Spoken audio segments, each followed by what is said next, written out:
আসসালামু আলাইকুম। S N রোজি cooking চ্যানেলে সবাইকে স্বাগতম। এত ফাটাফাটি একটা মজাদার রেসিপি নিয়ে হাজির হলাম। ১০০% গ্যারান্টি দিব এই রেসিপি একবার খাওয়ার পরে আর কোনো রেসিপি এত মজা লাগবে না। বিশ্বাস যদি করেন একবার বাসায় ট্রাই করবেন। রেসিপি তৈরি করতে প্রথমেই লাগবে আমার বেগুন। এটা যে ঠিক এই রকম বেগুনই হতে হবে তা কিন্তু নয়। বাজারে হরেক রকম বেগুন কিনতে পাওয়া যায়, যেই কোনো বেগুন দিয়েই এই রেসিপিটা তৈরি করা যাবে। যদি বলেন যে একেবারে লম্বা বেগুন সেটা দিয়েও করা যাবে, তবে সেটা একটু বাছতে একটু মনে হচ্ছে লম্বা হলে বেশি লম্বা হলে ভাজাভাজি ক্যারি করা জানি না সেটা কেমন হবে, তবে আমার মনে হচ্ছে একটু মিডিয়াম সাইজের যেই কোনো বেগুন দিয়ে এটা অনেক সুন্দর হবে। আমি একেবারে সুন্দর করে 4টা বেগুন মিডিয়াম সাইজ একই সাইজের 4টা বেগুন নিয়ে আসলাম। এই বেগুনটাকে এখন প্রসেস করছি, চারপাশ থেকে ময়লাটা ফেলে দিয়ে বোটাটা রেখে দিয়েছি। এখন মাঝখান থেকে ফেলে দিচ্ছি। মাঝখান থেকে ফেলে দিলে ভেতরে মশলা উপকরণ সুন্দর করে প্রবেশ করবে আর সেটা কিন্তু খেতে অনেক অনেক বেশি মজার হবে। এখন হচ্ছে বেগুনের চারপাশ থেকে যখন এভাবে কেটে দিব, দেখতেই পাবেন সর্বশেষে কি মজাদার একটা রেসিপি তৈরি হয়। বেগুন দিয়ে এত সহজে এত মজার রেসিপি হয়, এটা না করার আগ পর্যন্ত বিশ্বাস করবেন না। আমি যখন ফার্স্ট টাইম এটা খেয়েছিলাম, বিশ্বাস করেন আমি একদম অবাক হয়ে গেছি যে বেগুন যদি এত টেস্টি একটা খাবার হয়, তবে পৃথিবীতে আর কোন খাবারটা আছে এত মজাদার। নর্মালি বেগুন কিন্তু সেদ্ধ হতে সময় নেয় না, একেবারে 5 মিনিটের মধ্যেই সেদ্ধ হয়ে যায়। আর রান্নাটাও একেবারেই সহজ, দেখতেই পাবেন। বেগুনটাকে চারপাশ থেকে প্রসেস করি, একেবারে শেষ। আমার 3টা হয়ে গেছে, আর একটা প্রসেস করলেই আমি বাকি প্রসেসিংয়ে চলে যাব।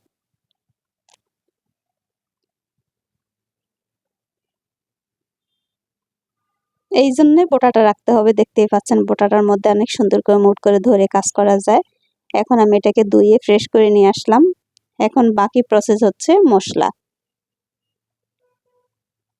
মশলাটা একেবারে বেসিক মশলা, আমরা যেই প্রতিদিন প্রতিনিয়ত বাসায় থাকে সেই মশলাগুলো। একটু অল্প একটু গরম মশলা, ভাজা গরম মশলা, এটা হচ্ছে জিরা, হলুদ পাউডার, মরিচ পাউডার, স্বাদমতো লবণ। মরিচ পাউডারটা একেবারে অনেক বেশি ঝাল দেখে আমি অল্প করে দিয়েছি, আপনারা চাইলে আর একটু বেশি করেও দিতে পারেন। যেহেতু বেগুন, বেগুন কিন্তু একটু ঝাল ঝাল হলে বেশি মজা হয়। সঙ্গে দিচ্ছি সাদা সোয়াবিন তেল, চাইলে কিন্তু সরিষার তেলও দেওয়া যায়, আমি সরিষার তেল দেইনি।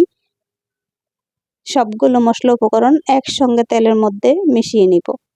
যতক্ষণ পর্যন্ত লবণটা গলে না যায় ততক্ষণ পর্যন্ত নাড়তে থাকবো। এই মশলাটা কিন্তু দেখতে পাচ্ছেন কতটা লাল হয়েছে, তাই না? আমার মরিচটা কিন্তু অনেক বেশি লাল ছিল আর অনেক বেশি ঝাল এই মরিচটা, তাই অল্প করে দেওয়ার পরেও দেখতে পাচ্ছেন কি সুন্দর একটা কালার এসেছে। এখন আমি সবগুলো বেগুনের গায়ে একদম ভিতরে যেই ফাঁকা করে রেখেছিলাম, মাঝখান থেকে একে একে দিয়েছিলাম, সেই একে একে মাঝখানে আমি মশলাগুলো প্রবেশ করে নেই।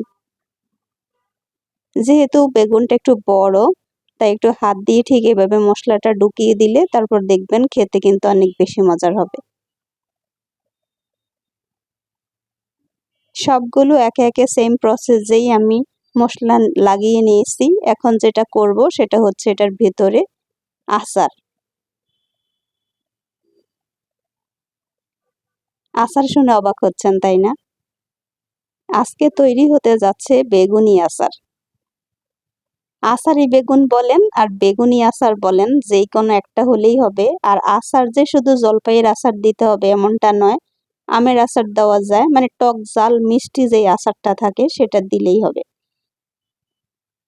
আমি এখন এই যে বেগুনটা মাঝখানে মাঝখানে যে কেটে নিয়েছিলাম, সেই কাটার ভিতরে একদম হাত দিয়ে দিয়ে সুন্দর করে আচার প্রবেশ করিয়ে দিব।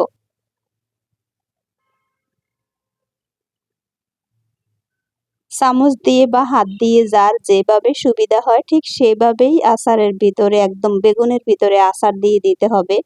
একেবারে বেশিও নয়, একেবারে কমও নয়।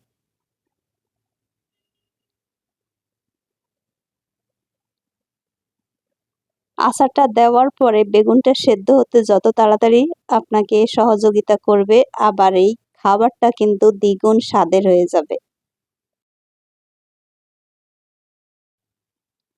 যদি কেউ ফার্স্ট টাইম এটা দেখে থাকেন তাহলে ফার্স্ট টাইম এটা ঠিক এইভাবে একটা করে খেয়ে দেখবেন। প্রয়োজনে একটা বেগুন করে খেয়ে দেখবেন, তারপরে দেখবেন আপনার পরিবার সবসময় এটাই খাইতে চাবে। একদম চারপাশ থেকে ঠিক এভাবেই আচার ঢুকিয়ে একে একে সবগুলোকে প্রসেস করে নিব। আবারও বলছি, আচারটা হচ্ছে টক ঝাল মিষ্টি। আমি জলপাইয়ের আচার দিয়েছি, আপনারা চাইলে অন্য কোনো আচারও দিতে পারবেন, সেটা টক ঝাল মিষ্টি আচার হলেই হবে। একটা বেগুনের মধ্যে আচার দিয়ে একবারে সুন্দর এটা কমপ্লিট হয়ে গেছে। বাকি সবগুলো করে ফিরে আসব। দেখতেই পাচ্ছেন সবগুলোতে আচার দেওয়া শেষ, এখন আমি রান্না করতে চলে যাই। বেগুন রান্না করা কিন্তু খুবই ইজি একটা জিনিস। আমরা নর্মালি কিন্তু যখন তাড়াহুড়া থাকে তখন কিন্তু এই বেগুন দিয়ে আমরা অনেকগুলো আইটেম তৈরি করে খেয়ে থাকি। তো আমি আজকে যেটা করছি সেটা হচ্ছে আচারি বেগুন। প্রথমে আমি দিয়ে দিয়েছি কড়াইতে তেল, তারপরে দিয়েছি পেঁয়াজ, কাঁচামরিচ, স্বাদ মতো লবণ। একদম সুন্দর করে পেঁয়াজটাকে একটু ব্রাউন কালার করে নিতে হবে, যাতে পেঁয়াজ ব্রাউন কালার করার পরে কিন্তু সুন্দর একটা স্মেল হয়। সঙ্গে এখন দিয়ে দিয়েছি তেঁতুল। যেহেতু আমি এটা আচারি বেগুন করব, সেই ক্ষেত্রে কিন্তু দিতে হবে একটু টকটক হওয়ার জন্য অল্প একটু, বলতে পারি বড় যদি 1 পিস তেঁতুল দিয়ে থাকেন তাহলে হয়ে যাবে। আমার এটা ছোট ছিল তাই আমি 3 পিস দিয়েছি। সঙ্গে দিয়েছি আদা রসুন পেস্ট।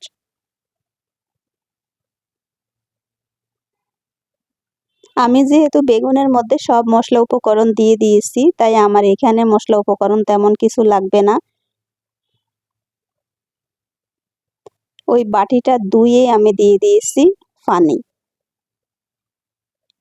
মশলার বাটির মধ্যে কিন্তু তেল ছিল, মশলার বাটির মধ্যে সব মশলা একটু একটু লেগেছিল, সেই সবগুলো দিয়ে একটু অল্প একটু পানি দিয়ে ধুয়ে দিয়ে দিয়েছি। মশলাটা যখন একটু কষানো হবে তখন উপর থেকে বেগুনগুলো বসিয়ে দিব। বেগুনটা যেহেতু বড়, এটাকে একদম ঠিক এভাবে বসিয়ে দিয়ে এপাশ ওপাশ করেই কিন্তু ডেকে রাখতে হবে। বারে বারে একটু এপাশ ওপাশ করে ডেকে দিলে দেখতেই পাবেন বেগুনটা উপর থেকেও ভাপে সেদ্ধ হয়ে গিয়েছে, নিচেরটাও সেদ্ধ হয়ে যাবে। একেবারে এক পাশ একবারেই হতে হবে এমনটা নয়, একটু ঘুরিয়ে ঘুরিয়ে নেড়ে ছেড়ে দিলে বেগুনটা চারপাশে সুন্দর করে সেদ্ধ হয়ে যাবে।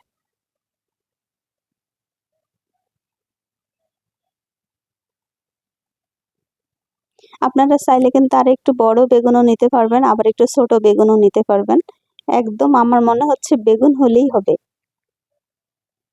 এটা কিন্তু 50% সেদ্ধ হয়ে গিয়েছে। এখন বাকিটা সেদ্ধ হয়ে যাওয়ার পরে আমি সার্ভিং ডিশে তুলে নেব।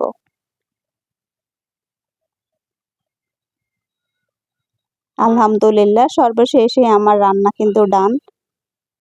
এত সুন্দর একটা ফ্লেভার স্মেল বের হয়েছে, যেটা শোনার পরে আমার মনে হচ্ছে পুরা ঘর হয়ে গিয়েছে। একে তো আচার রান্না করলে নর্মালি আমরা দেখবেন আচারের একটা ফ্লেভার থাকে, আর আচারি বেগুন মানেই হচ্ছে জমকালো খাবার বাসায়। বিশ্বাস করেন 100% গ্যারান্টি দিব, এই খাবারটা আপনারা বাসায় একবার হলেও খাবেন। সাতটা না করেন, একটা হলেও করবেন। আর একটা করার পরে আপনার পরিবারের প্রতি শুক্রবার এটাকে করতে চাবে। এটা পোলাও, কোরমা, বিরিয়ানি, সাদা ভাত যেই কোনো কিছুর সঙ্গে, এমনকি সকালে পরোটা বানিয়ে যদি এইভাবে দেওয়া যায়, ওফ, সেই ফাটাফাটি একটা খাবার হবে। আমি তো এই মজাদার খাবারটা যেদিন থেকে খেয়েছি সেদিন থেকেই মনে হচ্ছে প্রতিদিন এই খাবারটা আমার টেবিলে রাখা চাই।